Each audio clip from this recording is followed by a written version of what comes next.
నమస్తే, మీరు చూస్తుంది యువతరంగం, ఇది సమాజాంతరంగం. నేను మీ సిద్ధు గౌడ్. అమెరికాకు వెళ్దాం అనుకున్న విద్యార్థులపైన ట్రంప్ విధించేటువంటి ఆంక్షలు ఏవైతే ఉన్నాయో నిజంగా ఆ విద్యార్థుల గుండెల్లో గుబులు పుట్టిస్తున్నాయి.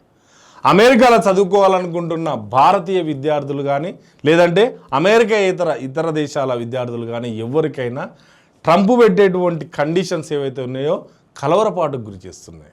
ట్రంప్ అమెరికాలో ఉన్నటువంటి H1B వీసాదారులు ఎవరైతే ఉన్నారో వాళ్ళ పైన ఒక అమౌంట్ ఏదైతే ఉందో అది వేయాలనుకున్న $1,00,000 అమౌంట్ అక్కడున్న కోర్టు దానికి సంబంధించి వ్యతిరేక తీర్పు ఇవ్వడం వలన ఇంకొక గుదిబండను అమెరికాకు రావాలనుకుంటున్న వాళ్ళపైన వేయడానికి ట్రంప్ కసరత్తు చేస్తున్నాడు.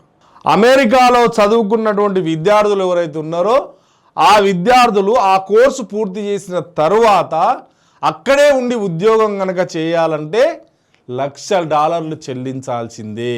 3 ఏళ్ల కాల పరిమితి కోసం మీరు ఆ $1,00,000 చెల్లిస్తే అక్కడ ఉండి ఉద్యోగం చేసుకోవడానికి ఓకే అనేటువంటి ఒక బిల్లును తీసుకొచ్చడానికి ట్రంప్ ప్రయత్నం చేస్తుంది.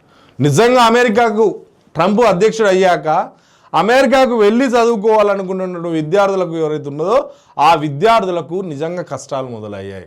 అమెరికాలో కోర్సు పూర్తి చేసినటువంటి విద్యార్థులు ఎవరైతే ఉన్నారో వాళ్ళు అక్కడ ఉద్యోగాలు చేయాలంటే కూడా చాలా ఇబ్బందులు మొదలవుతున్నాయి.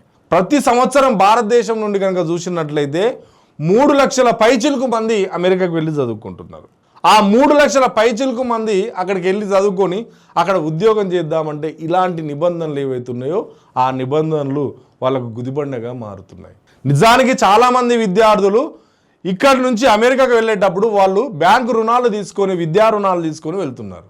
ఆ విద్యా రుణాలు కూడా అక్కడ కోర్సు పూర్తి చేసిన తర్వాత ఆ రుణానికి సంబంధించినటువంటి ఈఎంఐ మొదలవుతుంది. మరి ఆ ఈఎంఐ చెల్లించాల్సినటువంటి సమయంలో అక్కడ ఉద్యోగం లేక మళ్ళీ తిరిగి వెనక్కి వస్తే ఆ రుణాలు చెల్లించేది ఎలా? తల్లిదండ్రులు అప్పు సబ్బు చేసి పంపించినటువంటి ఆ అప్పులు ఎలా తీరుతాయి?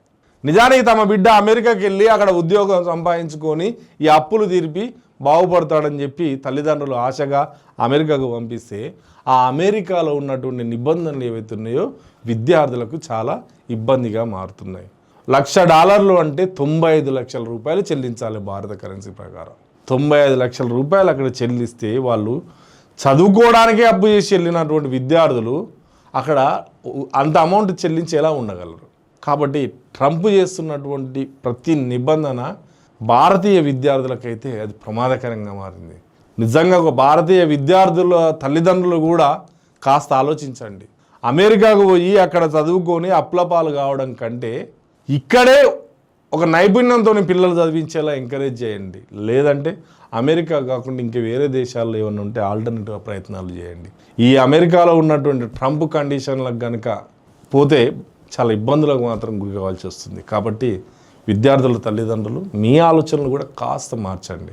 మీ పిల్లలు చదవాలి, మీ పిల్లలు ఉన్నతంగా ఎదగాలి, కానీ ఈ అప్పుల పాలు అయ్యేటువంటి ప్రమాదం ఉంది. కాబట్టి ఆ అప్పుల పాలు కాకుండా మీరు కూడా ఆలోచన చేయండి.